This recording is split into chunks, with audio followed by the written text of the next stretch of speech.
How's it going, guys? Julian Bradley here from the Jazz. How's it going, guys? Julian Bradley here from the Jazz Tutorial YouTube channel. Now in today's video, I'm really excited to give away one of my jazz piano arrangements of a Christmas song. This is "Oh Christmas Tree." So in today's video, I'm going to start by playing the piece. Then I'm going to give you a quick breakdown of some of the interesting harmony. And you can download the sheet music to this arrangement absolutely free just by clicking on the link below this video. So with that said, we're going to get straight in, enjoy this arrangement, and I'll talk to you on the other side.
So this is my arrangement of "Oh Christmas Tree." Now I've made this arrangement in the key of E flat major, which is also C minor. And it's no coincidence that I've chosen this key. So if you've been watching my recent videos on ear training, I've been talking about my preference for the key of C minor and the fact that I transcribe all music within the key of C minor, which is also E flat major. Well, this concept doesn't just apply to my ear training, it also applies to my arrangements and my composition. And a lot of my compositions are also written in the key of C minor. So the way that I made this arrangement is I started by transcribing the melody by ear.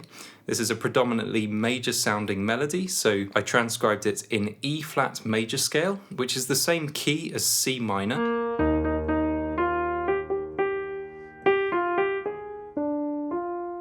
And in fact, for this arrangement, I didn't even look at the original sheet music. I just transcribed the melody and I decided that I was going to completely come up with the chords from scratch myself. Now, one of the first things I did with this arrangement is I decided that I was going to change the time signature. So the original melody is in 3/4 time.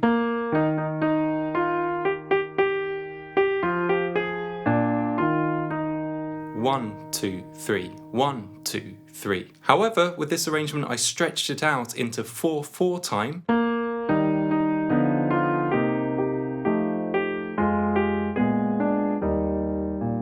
One, two, three, four, 1, 2, 3, 4. And this is something I've done for a lot of my Christmas song arrangements. A lot of Christmas songs are in 3/4 time, but I just find when I'm making jazz piano arrangements, it works better in 4/4 time. So I'll just find a way to stretch out the rhythms into 4/4 time.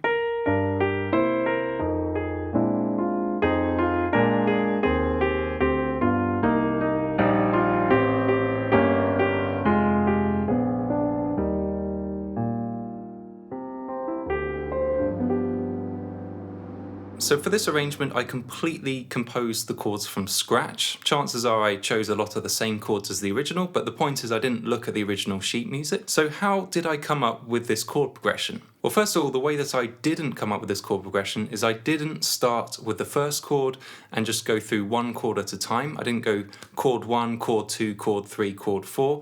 I didn't work my way through in a linear fashion. Instead, what I like to do is I pencil in what I call target chords. So I'll probably start with a target chord. I know I'm probably going to start the piece with an E flat major chord, the 1 chord of my scale, E flat major. And then I'll play the melody.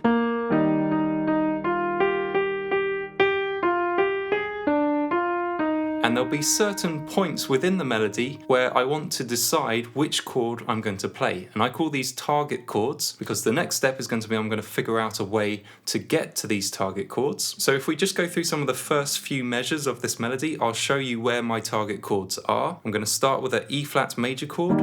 That's my 1 chord. That's normal for any piece of music. You're probably going to start on the 1 chord of the scale.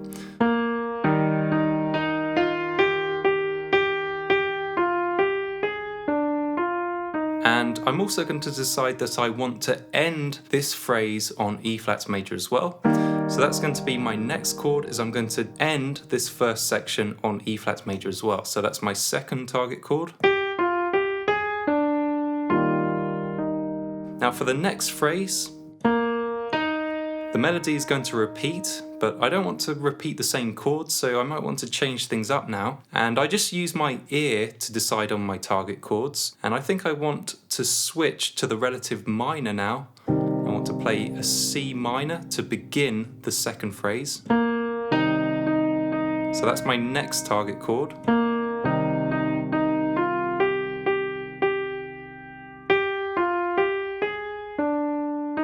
But then I want to end on an E flat major again, so that's my next target chord. So this is what it will look like. The first 8 or 16 measures, I have 4 target chords.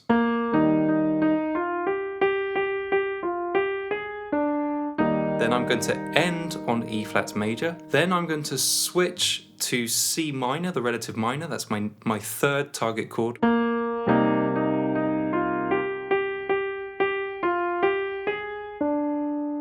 And then I'm going to end on E flat major. And I'd continue to go through this process through the whole of the melody. So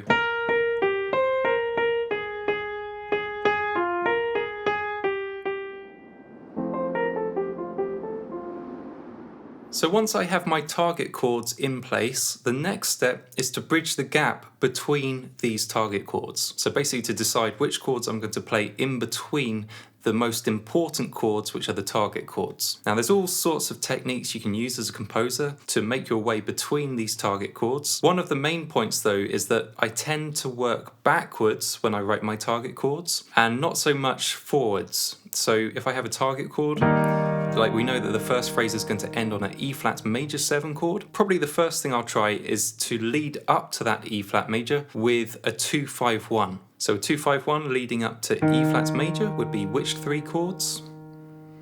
That's right, we'll go to F for our 2 chord, F minor 7. Our 5 chord would be upper 4th, B flat dominant 7. And then that would resolve to our target chord of E flat major 7. So that's the first step. The next step is to test how it sounds, because it has to sound good.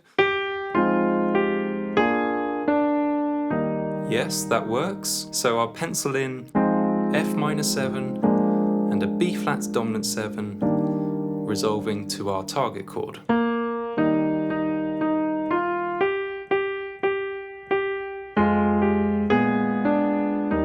So often I'm working backwards for my target chords, and the first thing I'll do is try proceeding with a 2-5-1. You could try using tritone substitution, which would be to take your target chord, in this case E flat major, and you would just go up a half step and you'd build a dominant 7 from a half step above your target chord, so that would be E dominant 7 in this case. And then you test how it sounds.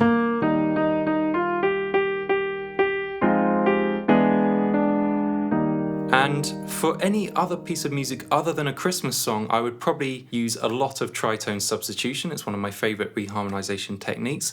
However, for Christmas songs, I feel they're a special type of music where you don't want to go too sophisticated and complicated because you can lose the Christmas spirit.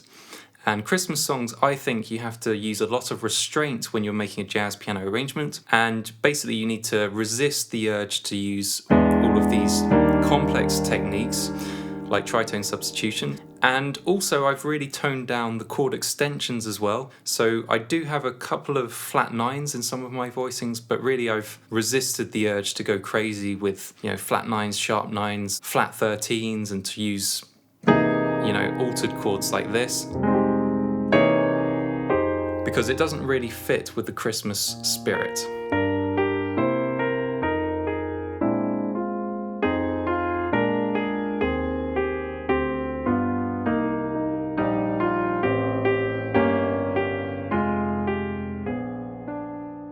So I hope you enjoyed this Christmas edition video. If you did, I would really appreciate a thumbs up. And if this is the first video of mine you've seen, make sure you don't miss out on future videos by subscribing to my channel. Now you can download the sheet music to this arrangement absolutely free just by clicking on the link below. Enter your email, you'll receive an automatic email from me with the sheet music attached. You can print it out from home and start playing it today. So that's it for this time. I'm Julian Bradley, thank you for watching, and I'll see you next time.